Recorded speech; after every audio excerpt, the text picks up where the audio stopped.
The right loves to say that the left is waging a culture war rather than an issues based war, but I am going to make the case today that it is effectively the Donald Trump administration that is actually doing that. The last 12 hours on Twitter for Donald Trump have been very, very wacky. He will not or cannot stop lying. He seemed to defend the Confederate flag. He tweeted more racism, including referring to Indian Elizabeth Warren. And the context of all of this is Trump's approval is down to 38%. Trump is losing by an average of 7 in Michigan, losing by 6 in Wisconsin and Pennsylvania, losing by 5 in Florida, losing by 3 in Arizona, and he's just falling apart visibly, publicly, and embarrassingly. And we're going to go through just a couple of these elements and then circle back to the culture war component. Trump continued his empirically demonstrable lies related to coronavirus, which is, of course, spreading. As I told you yesterday, we are seeing pretty dramatic approval cratering for Trump in the most affected counties by coronavirus. Trump tweeting, quote, "Why does the lamestream fake news media refuse to say that China virus deaths are down 39% and that we now have the lowest fatality mortality rate in the world? They just can't stand that we are doing so well for our capital C country." Now, this is just not true about the mortality rate. We have the 9th highest per capita death rate in the world out of more than 200 countries and territories. 9th highest.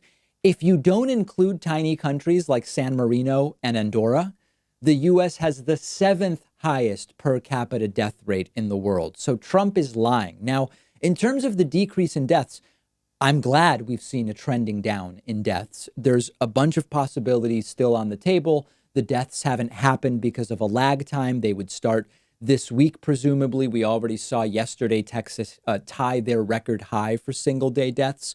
Could be a less deadly strain. That's a possibility, although we don't actually have evidence for that yet. There could be states that are lying about the death toll. Could be younger folks lately getting the virus who are less likely to die. Could mean that more testing is leading to more tests for people who are less sick, which is going to reduce that comparative death rate. We just don't know yet. But what we are seeing, at least in Texas, is that those death numbers are starting to go up.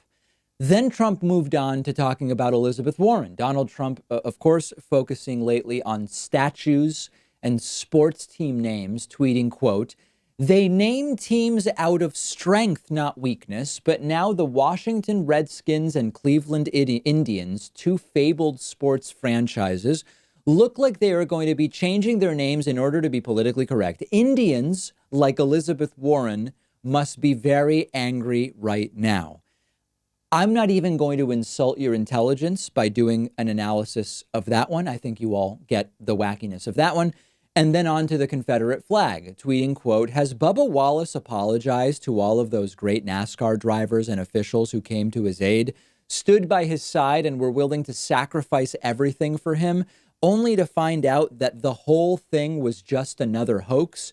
That and flag decision has cost lowest ratings ever." So what Trump is referring to there is that NASCAR made a decision that the Confederate flag would not be allowed at their events. It won't be allowed in the crowd. It won't be allowed on cars or in team areas or whatever. Trump says that is why ratings are down for NASCAR. So question one is, were people really tuning into NASCAR for the Confederate flag? Because if so, that would be really weird. But next, what I want to get to is that when this came up during Kayleigh McEnany's press briefing yesterday, again, a really bad day for Trump once again. Reportedly, Trump is watching more TV than ever and is in his own world. Kayleigh McEnany refused to even say whether Trump is indeed saying he supports the Confederate flag here or not. And that's what I want to talk about next. Almost all American journalism is controlled by a few massive corporations, and NewsVoice is a one-of-a-kind mobile app that tracks the bias and corporate interests that infuse the news stories we consume every day. And it's totally free to use. It's a great tool to have on your phone. NewsVoice is not funded by advertisers or corporate investors. The platform is supported by contributions from users like you. The News Voice app will have some really excellent new features soon, specifically for the 2020 election, but they're wanting to expand their team of independent journalists in order to keep everything running.